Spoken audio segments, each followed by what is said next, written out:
Hello दोस्तों, मेरे channel फिल्मी फॉरेस्ट में आपका स्वागत है। आज हम जानेंगे इंसीडियस द लास्ट की मूवी की कहानी। तो चलिए बिना किसी देरी के सीधा चलते हैं वीडियो की तरफ।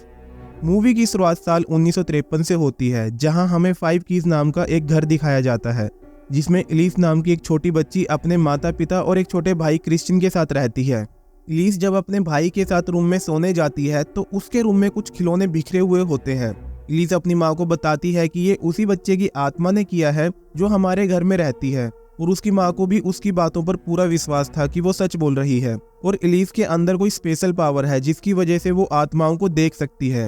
और एलिस की मोम उसे ये बात सबसे छुपाने के लिए कहती है, क्योंकि उसके पिता इन बातों पर बिल्कुल भी विश्वास नहीं किया करते थे।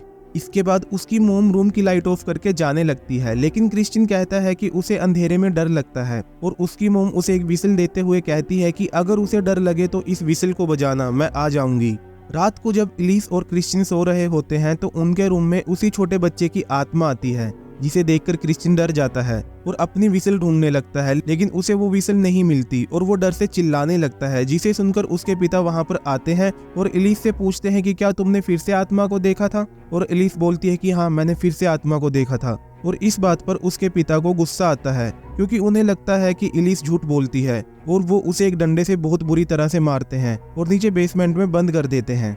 कुछ ही देर में बेसमेंट में लाइट चली जाती है और तभी एलिस को किसी की आवाज आती है जो उसे बेसमेंट में बने एक लाल दरवाजे को खोलने के लिए बोलती है, जिसकी चाबी वहीं पास में पड़ी हुई थी। असल में ये दरवाजा हमारी दुनिया को डीमंस की दुनिया से जोड़ता था, जो कि फिलहाल बंद था, और एलिस ही इस दरवाजे को खोल सकती थी। इसके बाद एलिस उस दरवाजे को खोल देती है, जिससे एक की फेस नाम का डीमन हमारी दुनिया में एंटर हो जाता है, जिसकी वजह से उनका पूरा घर हिलने लगता है।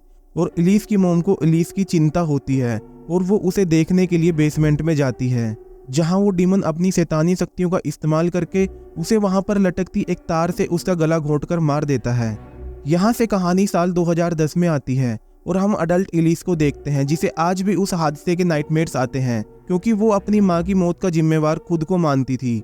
इसके बाद एलिस को टेड गार्जा नाम के एक आदमी का कॉल आता है, जो उसे कहता है कि उसके घर में कोई शैतानी आत्मा है जो उसे परेशान कर रही है, और वो एलिस से हेल्प मांगता है। और एलिस उससे उसका एड्रेस पूछती है तो इत्तेफाकन टेड का घर वही था जहां पर वो बचपन में रहा करती थी।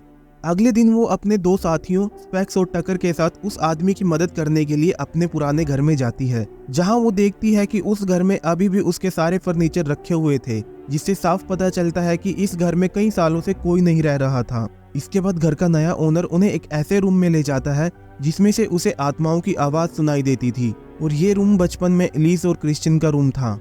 उस रात इन्वेस्टिगेशन के दौरान एलिस को वो विसल मिलती है जो बचपन में उसकी माँ ने क्रिश्चियन को दी थी, जिसे पाकर वो बहुत खुश होती है, लेकिन तभी एक लड़की की आत्मा उससे वो विसल छीन लेती है और एलिस को किसी की हेल्प करने के लिए कहती है। टकर और स्पेक्स भी एलिस के कपड़ों पर लगे कैमरे की वजह से उस लड़की के घोस्ट को साफ साफ देख पाते हैं, और इस हादसे के बाद उस रात इन्वेस्टिगेशन को वहीं पर रोक दिया जाता है। अब एलिस उन्हें बताती है कि वो इस लड़की के घोस्ट को पहले भी देख चुकी है। इसके बाद कहानी फिर से फ्लैशबैक में जाती है, जब एलिस इस घर में रहा करती थी और वो महज 16 साल की थी। एक दिन जब वो काम कर रही थी तो उसे लॉन्ड्री रूम में एक लड़की दिखाई देती है जो कि काफी बुरी हालत में थी, और एलिस उसे एक आत्मा समझती है। तभी उसका पिता वहां पर आता है और एलिस उसे लड़की की आत्मा के बारे में बताती है, लेकिन वो उस पर विश्वास नहीं करता और उसे फिर से मारने की कोशिश करता है।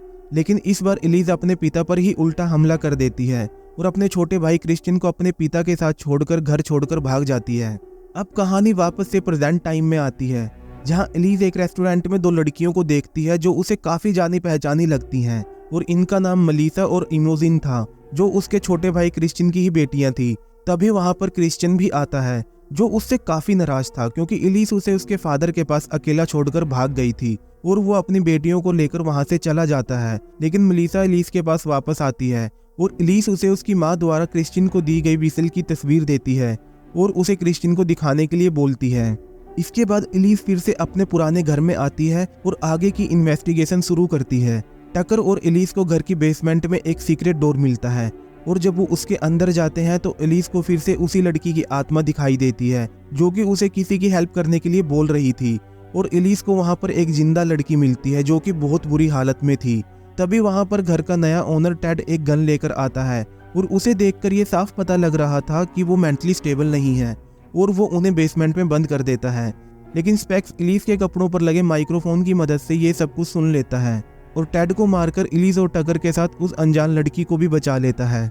अगले दिन क्रिश्चियन अपनी दोनों बेटियों के साथ इस घर में अपनी खोई हुई व्हिसल ढूंढने आता है और व्हिसल को ढूंढते ढूंढते मेलिसा को बेसमेंट से क्रिश्चियन की आवाज आती है और जब वो बेसमेंट में जाती है तो कीफेस उस पर अटैक कर देता है और उसकी सोल को कैद कर लेता है, जिसकी वजह से रियल वर्ल्ड में मेलिसा कोमा में चली जाती है। इसके बाद इलीस भी वहां पर पहुंच जाती है और उसे मेलिसा बेसमेंट में बेहोशी की हालत में मिलती है और यहाँ पर इलीस को पता चलता है कि इमोजिन में भी वो स्पेशल पावर है जिसकी वजह से वो आत्माओं को देख सकती है।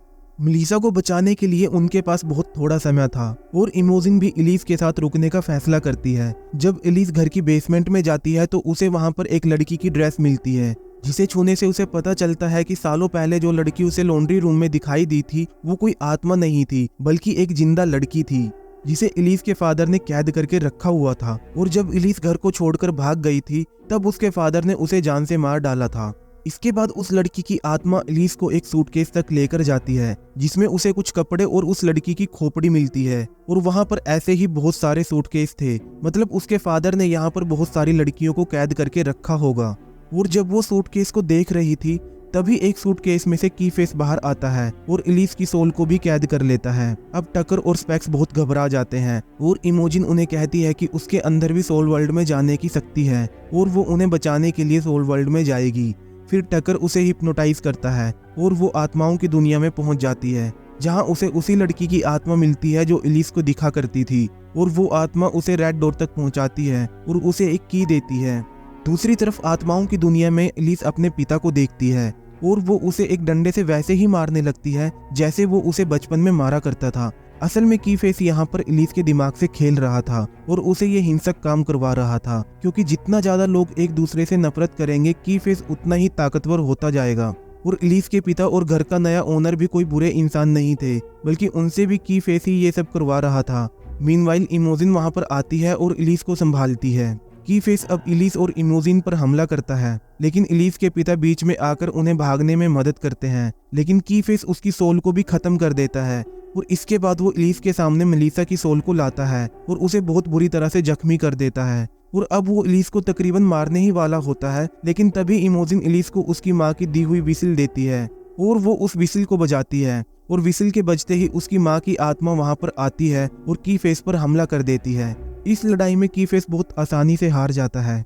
अब इलीस एक दरवाजे को खोलती है जहां उसे एक बच्चा डाल्टन दिखाई देता है जो इंसीडियस मूवी के पहले पार्ट में सोल वर्ल्ड में फंस गया था।